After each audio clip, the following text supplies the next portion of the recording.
So I feel tennis is the kind of sport that will keep you in shape. It's good for keep your heart rate up or down or whatever, Plus, it's the kind of sport that will help you mentally stay in control, because to play this game you got to have some kind of mental strength. So, well, it's fun in the sense that it's an enjoyable sport in that you see yourself learning the proper strokes and techniques. And once you get those together, it's fun to be able to do, to see yourself perfecting or attempting to perfect the necessary strokes. Because this is a hard game to play. I formerly played basketball most of my life, high school, military, junior high school. But this sport is one where, unlike basketball also is a eye-hand coordination, but this is much different in the sense that the ball comes at you fast, you got to have good reflexes, and you got to have great eye-hand coordination.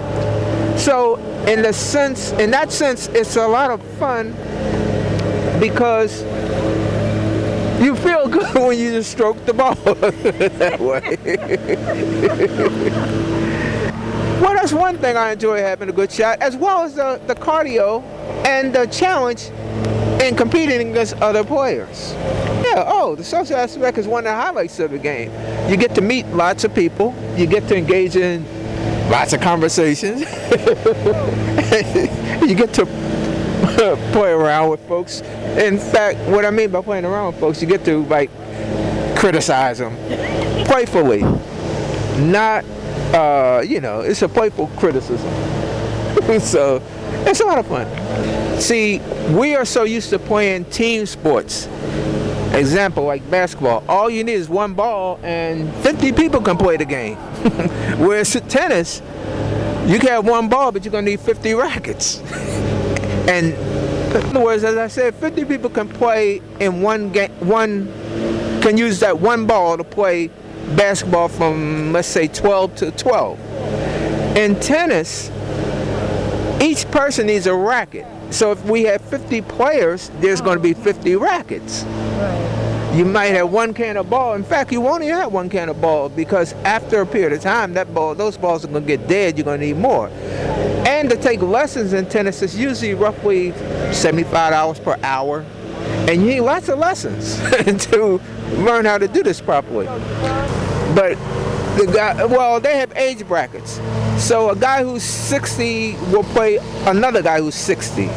65 will play a 65 and a 70. So that evens it out. So if you're going to play singles, the aches and pains you might have is the same aches and pains the other guy is going to have. Where in doubles, it makes it a lot easier. Plus, it's more fun at this stage to play doubles. It's more guys come out to play doubles, and the social aspect of the game when you're playing doubles is far greater. Because singles, just two guys can come out and play. So, Yes, before the game, I always stretch. I do stretch exercises. I got them out of this book years ago, so I still do the same ones. You're supposed to cool down by doing some stretches after you play. Very few of us, because I'm one included, will do that. If we do that, it's not done out here. We might do it at home. I don't do that. I'm guilty of not cool down, which is supposed to be stretches again.